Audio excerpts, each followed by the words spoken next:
Okay, let's dive into this because it's a weird, nagging feeling that almost everyone has felt, but nobody really talks about. You know the one, that intense ache of missing someone you never ever dated. So, what is going on there? I mean, seriously, have you ever felt that longing for someone you were never actually a couple with? There are no anniversaries, no real shared memories to look back on, and yet, for some reason, your mind just will not let them go. What's the deal?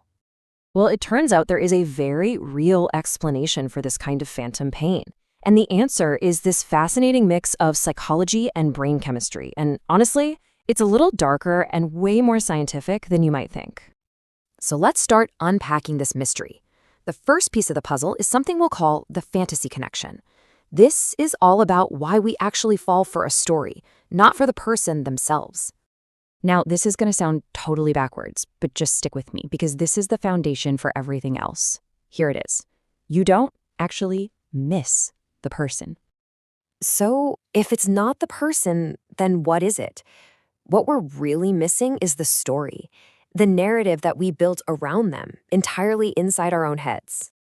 And that leads to this wild concept called future memories. These are these super vivid moments that literally never happened, but they felt so incredibly possible, right? Your brain takes tiny little fragments, like a smile, a quick conversation, and it builds an entire fantasy movie out of them. And here's the real glitch. Our brains can get just as attached to those imagined possibilities as they do to actual real experiences. All right, so now we're going to shift gears from the psychological stuff to the straight-up neurochemical. This is our second section, the dopamine trap. This is the science behind your brain's very real, very powerful addiction to hope. So here's the scientific twist. When you get even a little bit of attention from this person, your brain releases a hit of dopamine, that feel-good chemical. And this is the crucial part. It's not a reward for the person. No, it's a reward for the hope of what could be. Hope itself is an incredibly addictive drug to our brains. And this is exactly why that hope is so powerful. The idea of them is perfect. It never disappoints you, it never starts a fight, it never has a bad day. But the reality of any person is, flawed and complicated and real. Your brain gets rewarded for chasing that flawless, perfect idea, and that makes the feeling incredibly hard to shake. This brings us right to our third piece of this puzzle, the what-if loop. This explains why your brain can get so completely stuck just obsessing over unfinished business. Now, this might sound a little dramatic, but just think about it for a second. Often, the sharpest, most painful emotional feeling isn't even heartbreak from a relationship that ended.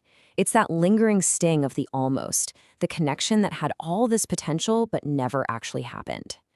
See, our brains are basically wired to complete patterns. They absolutely hate ambiguity. So, an unfinished story, an unanswered message, potential that never gets closure, your brain treats these things like an unsolved puzzle. It just gets stuck on this loop, trying over and over again to find an ending that simply isn't there. Okay, so we've looked at the fantasy, we've looked at the dopamine, and we've looked at those cognitive loops. Now let's put it all together. Let's uncover the real reason you miss them. This is the big reveal.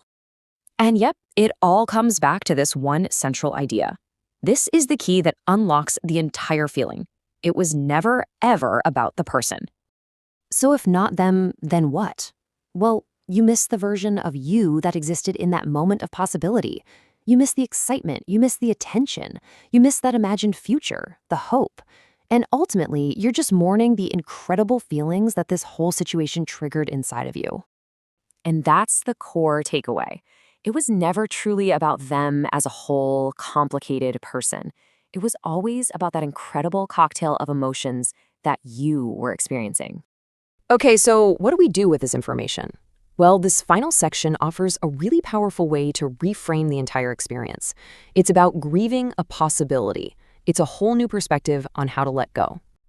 And here it is. This is the crucial distinction you need to make. What you're feeling is not the grief of losing a person. It is the grief of losing a possibility, a future that existed only in your mind. And just acknowledging that, that's the first real step to moving on. And we'll just leave you with this final thought.